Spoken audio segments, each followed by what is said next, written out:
WhatsApp guys, KKR versus Delhi के match के मस्त मजेदार मीम्स आ चुके हैं। दिल्ली भी लाइक यार, जीता हुआ मैच हम हार सकते हैं, ऐसा लोगों को लगता नहीं था। उन्होंने करके दिखा दिया। एक बार और करा था जब रन आउट हुआ था, हैट्रिक मारी थी भाई साहब। तो करते साथ में enjoy. 1 2 3 go.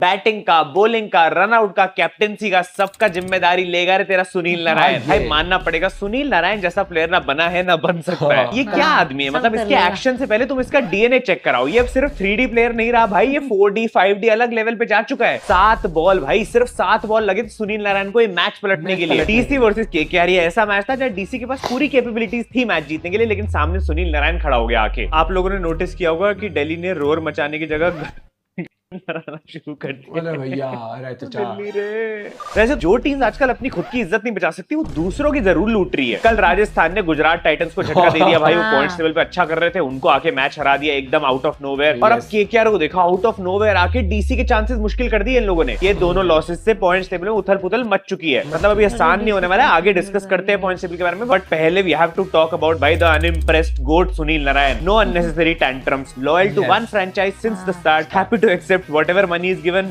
most MVPs in IPL history. Sunil Narayan is an underappreciated gem. भाई that's true. इस बंदे ने प्रूव कर दिया है कि ऐसा प्लेयर ना है ना बन सकता है। इतना लॉयल है, इतना अच्छा खेलता है, ज्यादा कुछ करता ही नहीं है और मैच जिता देता है आराम से। आज के मैच में 3 विकेट्स ली, 1 रन आउट किया और 27 रन बैट से कंट्रीब्यूट करके अपना काम करके बंदा निकल गया। प्लेयर ऑफ द मैच भी ले गया। इस मैच को जिता के 17th player of the match ले गया है ये केकेआर के लिए, most by any KKR player. मैं बता रहा हूं, इसने वेस्ट इंडीज के लिए आज तक इतना कंट्रीब्यूशन नहीं दिया होगा जो ये केकेआर के लिए दे चुका है इतने सालों में। इसके लिए ईडन गार्डन्स के बाहर स्टैचू बनवा दो ऑलरेडी। बंदा एक तो बॉलर होकर ओपनिंग की रिस्पॉन्सिबिलिटी लेता है, उसके बाद बीच में आके तुम्हारे लिए इंपॉर्टेंट विकेट्स भी लेता है, और फिर आज तो स्टैंडिंग कैप्टन भी था इस मैच में। कोई भी जिम्मेदारी से दूर नहीं भागना। ब्रो इज लाइक घर का बड़ा बेटा, और ये जो घर के छोटे बेटे हैं ना बिगड़े हुए वेंकटेश और रिंकू जैसे, इनको सीखना चाहिए इसकी परफॉर्मेंस से। आज स्टैंड इन कैप्टन था बंदा केकेआर के लिए फील्डिंग के टाइम पे, और मजे मजे में कैप्टनसी करके चला गया, टीम को मैच जिता दिया बस। और देखा जाए तो इसी ने आके गेम चेंज करी है, क्योंकि डीसी काफी ज्यादा अच्छी पोजीशन में पहुंच गई थी जब फैफ डू प्लेसी खेल रहा था। मतलब दे वर क्रूजिंग। फिर ये आता है 7 बॉल में गेम पलट देता है, एक ही ओवर में 2 विकेट्स निकाल लेता है। और बंदे की विकेट्स देखो कितनी क्रूशियल थी। पहले अक्षर पटेल को आउट किया जो उस समय इतना तगड़ा पेल रहा था, उसके बाद फैफ डू प्लेसी को आउट करा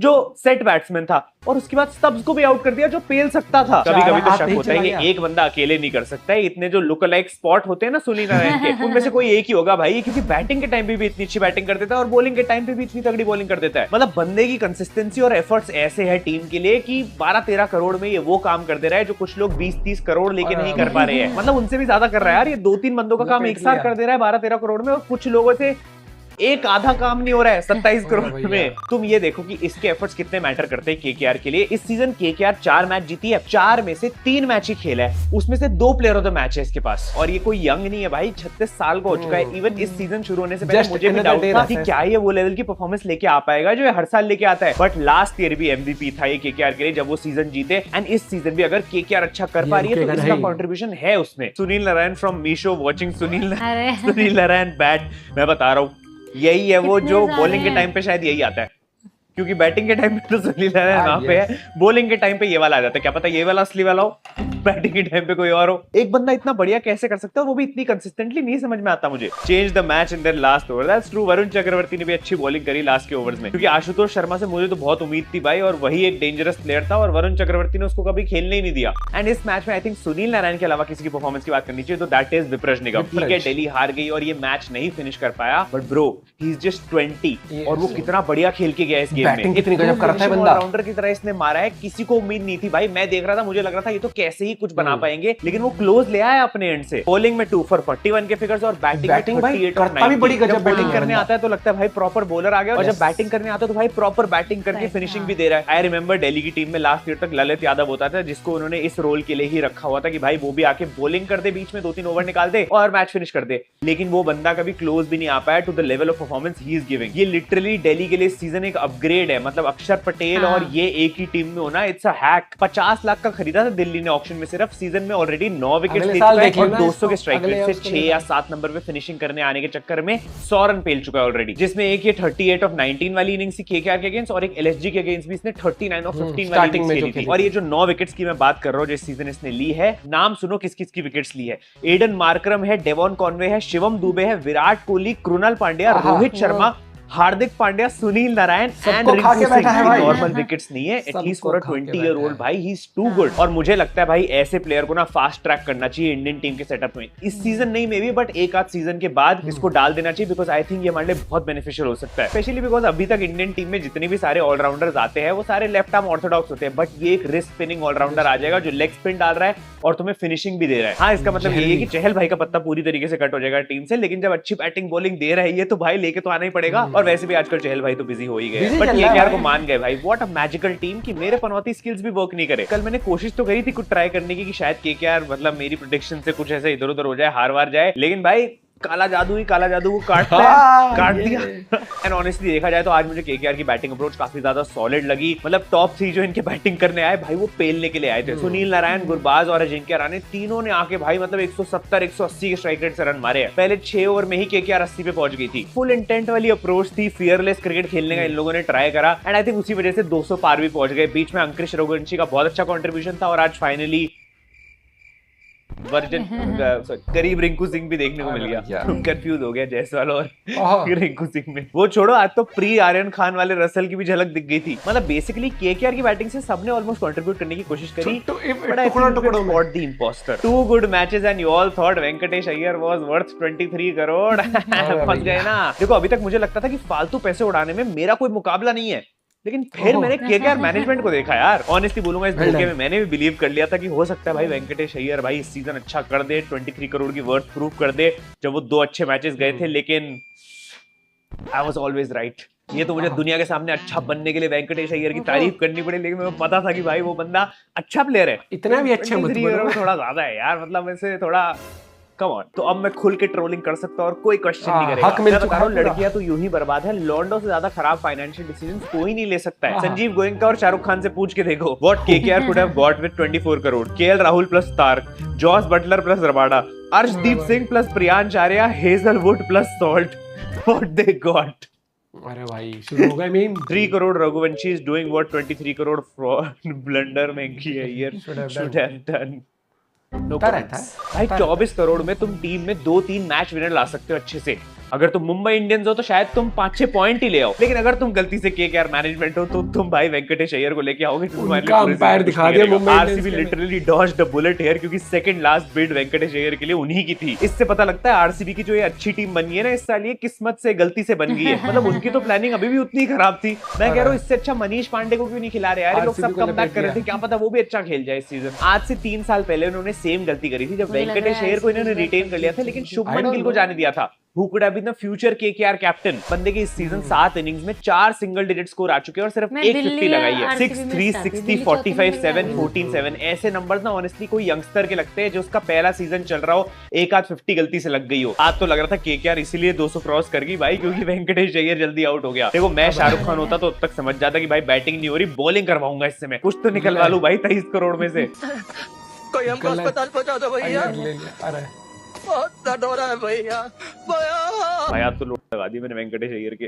दोस्तों आप लोगों ने नोटिस किया होगा कि दिल्ली कैपिटल्स अब धीरे धीरे दिल्ली डेयरडेविल्स बनता जा रहा है। अब तो भाई करुण नायर भी बैटिंग में ठंडा पड़ गया है। मतलब अभी तो कमबैक शुरू भी नहीं हुआ था, फिर से सेटबैक आ गया। पता नहीं भाई कौन नजर लगा रहा है, बंदा इतनी बढ़िया इनिंग्स खेल के गया था जब से बुमराह को छक्के मारे हैं, उसके बाद से is not been the same. हाँ एक वो कैमियो आया था 30s का, बट उसके अलावा कोई खास इनिंग नहीं आई है। और अब भाई ऐसा लग रहा है कि इससे पहले एक और ट्वीट करना पड़ जाए, थोड़ा ऐसे फॉर्म आ जाना चाहिए, मतलब क्योंकि करुण भाई लास्ट चांस एक आध बार ही मिलता है यार, और कितने लास्ट चांसेस। कहाँ हम यहाँ लंदन जाने के सपने देख रहे थे कि अब इंग्लैंड टेस्ट सीरीज के लिए सिलेक्ट हो जाएगा बंदा अगर इस आईपीएल सीजन कंसिस्टेंटली आई परफॉर्मेंस, लेकिन फिर पैर पे कुल्हाड़ी मार ली। But batting, bowling, captaincy, everything aside, Axar Patel should take a बाउ। भाई ये बंदा इंजरी के साथ आज खेल रहा था, बैटिंग में दिख रहा था वो दर्द उसके हाथ में, नॉक खेल के गया और हर एक शॉट से लग रहा था भाई इसके हाथ में दर्द हो रही है, इसको प्रॉब्लम हो रही है, लेकिन फिर भी अच्छा खेल रहा है। एंड अकेला बॉलर जिसकी इकोनॉमी किसी को दिखाने लायक थी। मतलब इंजर्ड अक्षर पटेल था या दिल्ली का बैटिंग लाइनअप था नहीं पता लग रहा था, क्योंकि वो इतना बढ़िया खेल गया, बाकी किसी ढंग से बैटिंग नहीं हो रही। Nobody will tell you this, but Bapu batted with 8 stitches, a high fever, and taking 4 painkillers in big run chase to score 43 or 23 against KKR. Hope his stitches won't increase this time. भाई साहब, that is crazy भाई। मतलब ऐसे level का commitment और इतना अच्छा खेलना उसके बावजूद भी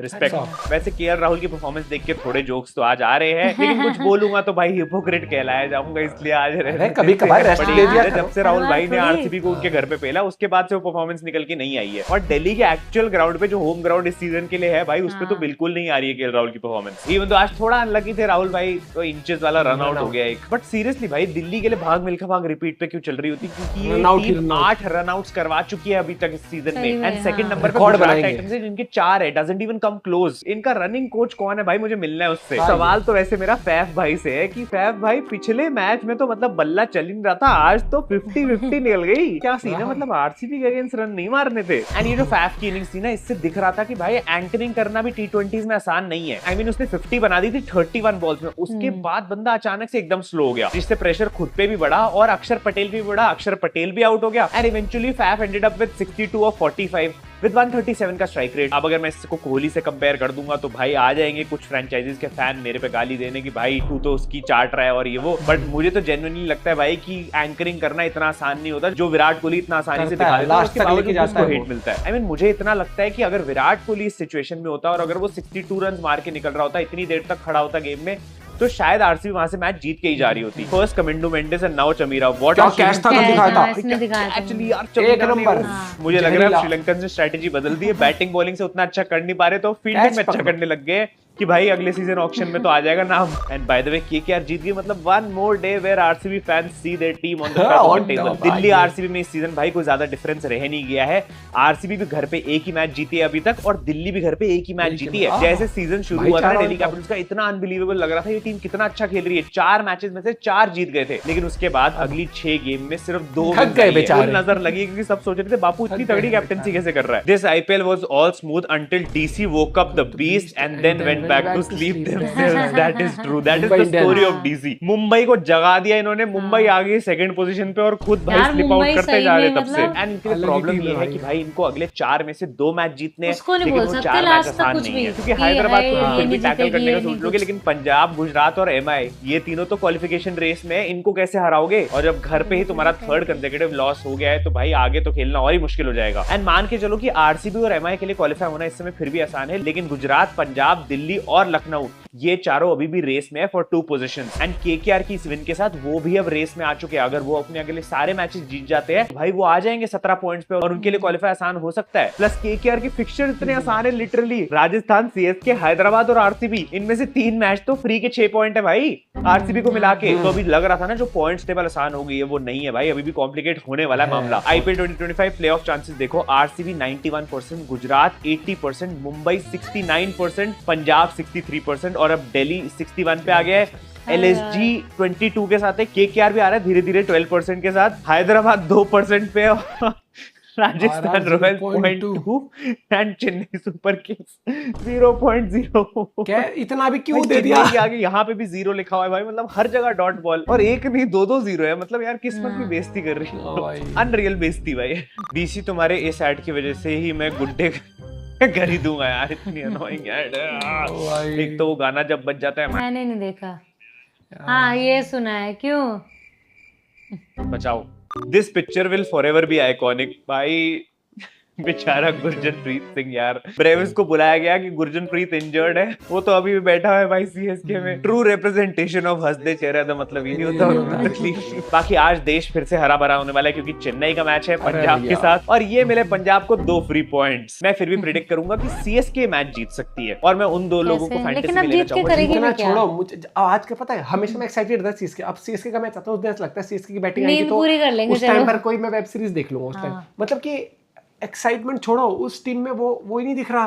पिछली बार तो मैंने बोला था ना हम कहीं से आए थे, मैंने बोला था घूम के तो आए थे उनकी, चलो नींद पूरी कर लूंगी फिर तो आज जरा बहुत स्लो कर देते हैं मैच। मतलब वो आईपीएल को ना ऐसा कर देते हैं कि भाई बोरियत, पता नहीं क्या कर रहे हैं वो, अगले साल पता नहीं वो है ना, फिर अगले साल ऐसा नहीं आना चाहिए, इनको थोड़ा सा अलग तड़कती भड़कती फायरी टीम बनानी पड़ेगी भैया इनको, इनकी फायर खत्म हो चुकी है, नहीं हो पा रहा उससे। और दूसरी बात यहाँ पर सुनील नारायण ने कल कप्तानी करी, बॉलिंग करी, सब बढ़िया करा, लेकिन दिल्ली ने जो हग्गा मारा है, जीता जिताया मैच एकदम से ज्ञान क्या तो भाई। लेकिन अल्टीमेट फाइंड में इस साल की कहूंगा, एक तो वैभव सूर्यवंशी, दूसरा विपरज की अगर आप देखोगे ना क्लासी बैटिंग, मतलब क्लासी इन द सेंस कि टी20 के हिसाब से जिस तरीके से अडेप्ट करता है, ना कोई प्रेशर लेना ना कुछ, गैप से लेकर हर जगह जो चौके छक्के मारता है वो बंदा यार, कल भी आपने देखा होगा उसको ये पता है गैप कहाँ है, उसको ये पता है कि मुझे किस बॉल पे, आउटसाइड ऑफ की बॉल पे चौके मारना, मतलब बहुत तगड़े लेवल पर भाई वो बंदा।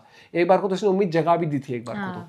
बाकी उम्मीद जगती रहती है, T20 है भाई, बार बार जगी बार बुझेगी। जीता जाता है मैच, कैसे हारते हैं डीसी से देख लो, 2 मैच हारे हैं, एक तो रनआउट वाला सीन था, एक ये वाला। मिलते हैं आपसे कबड्डी के साथ शाम को। भैया आज मैच देखो, मर्जी है तुम्हारी, मेरे हिसाब से तो तुम वेब सीरीज देख लो, बाय बाय, टेक केयर।